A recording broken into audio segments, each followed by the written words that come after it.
Good afternoon and welcome back. I'm Marcus Peter. Pope Leo XIV is putting out his first encyclical letter. It's going to be published on May the 25th. It's called Magnifica Humanitas. It's going to address the protection of human dignity in the age of artificial intelligence.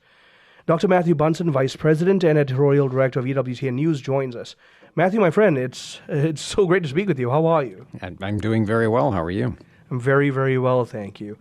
Now, I know the document hasn't been released yet, but let's talk about the present global context and some of the statements Pope Leo has made that gives us a sense of what his concerns are, but what his direction is as well. Well, this has been I think it's safe to say, a highly anticipated encyclical. There were always questions about what topic will a pope choose to make his first encyclical. I think you and I are both very familiar with John Paul II's first, which is Redemptor Hominis, which came out about a year or so after his election. And it really set the focus of his vision for theological anthropology of Christ at the center of all things and his reflections on what it means to be a human person in light of Christ. So it was a huge thing that set kind of the blueprint for his pontificate. And I think we're likely to see something very similar with Pope Leo XIV. We know the title, Magnifica Humanitas, and the full title of it is Magnifica Humanitas, I'll spare you the Latin, on the protection of human dignity in the age of artificial intelligence. And the term Magnifica Humanitas is itself Latin for magnificent humanities. So this gives us right off the bat his concern for this. It is his contribution to social encyclicals, the social teachings of the Church. And I think it is safe to say that he has really anticipated that this was going to be the topic really from the day of his election. In fact, he has made no bones about that reality. He was very concerned about this from the day of his election, and his predecessor, Pope Francis, reflected similar concern.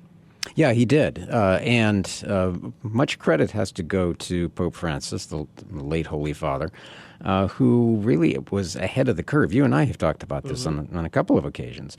We had that document, Antica et Nova, that was issued by the Holy See, which was a reflection on AI and the challenges it poses. So he understood readily the massive technological innovation and revolution that was being caused by AI and the host of problems attendant with the digital revolution and emerging technologies, including, in particular, AI, but also the opportunities that they present and the way that the teachings of the Church can be brought to bear on this. And I think that's a positioning that has really been important. Since Pope Francis into the pontificate of Pope Leo XIV, the Church has really emerged as one of the key voices and players in the growing discussion of artificial intelligence and its impact on a global civilization.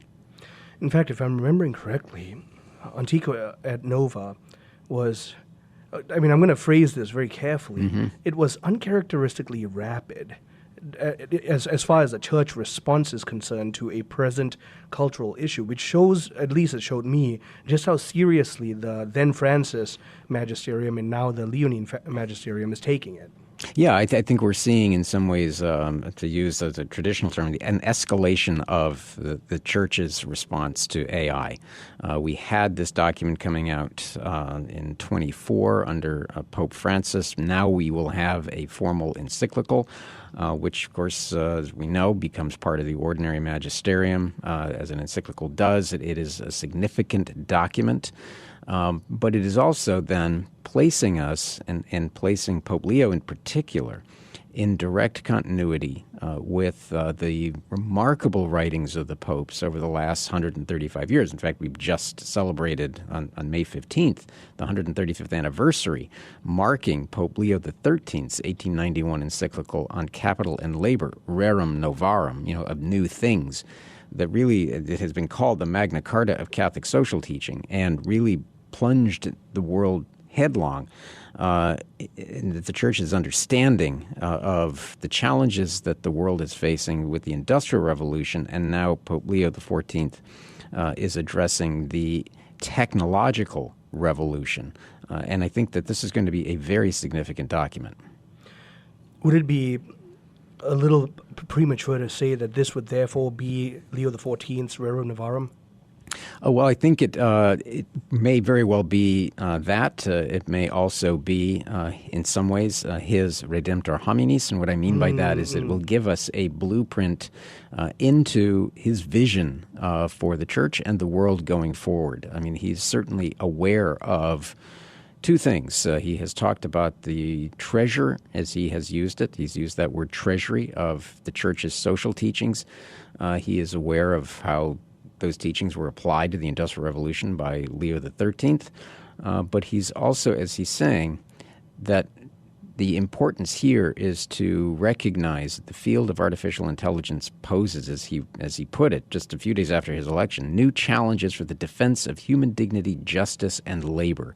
So this is very much a reflection on Catholic social teaching, but I think he's going to focus, especially given the title, on magnificent humanity, that he is looking and is understandably concerned on the impact of this new revolution, the technological revolution, on the dignity of the human person and everything that entails.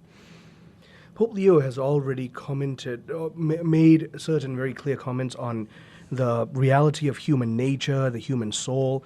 Do we believe that those are some of the concerns that will be highlighted in this encyclical? I think, I don't think there's any question that he is going to look at the human person in light of this new revolution in exactly the same way that Leo XIII looked at the dignity of the human person, of the dignity of work, the dignity of the worker in light of the Industrial Revolution.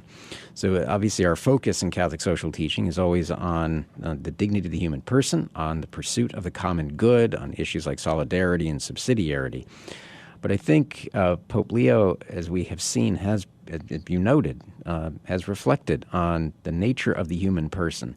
So there's going to be a beautiful weaving in here, I expect, of the Church's vision for anthropology. And also then, of course, the application of Church's moral teachings in light of the threats to work, the threats to the human person, the threats to the family, and the wider threats to stability in the world.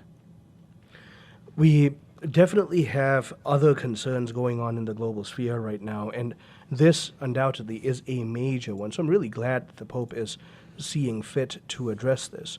One of the issues we're seeing is, unfortunately, a small subset of theologians arguing that AI could well come to a point where, coupled with machinery, could ensoulment be possible. So, well, go ahead. That's right.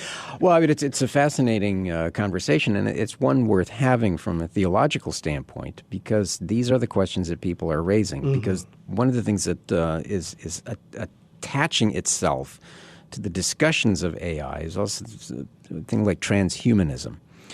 In other words, the use of technologies, including AI, in order to prolong human life. One of the goals of transhumanism ultimately is to achieve a form of immortality through technology. And whatever the price that has to be paid in order to achieve that, some would say. So that has become almost a religion in itself, as is the question of what is the degree of sentience on the part of an AI, of an artificial intelligence? Can it achieve sentience? And if it can, does that imply that there might be, as you say, ensoulment? Now, the solid answer theologically, I think we can safe to say is no.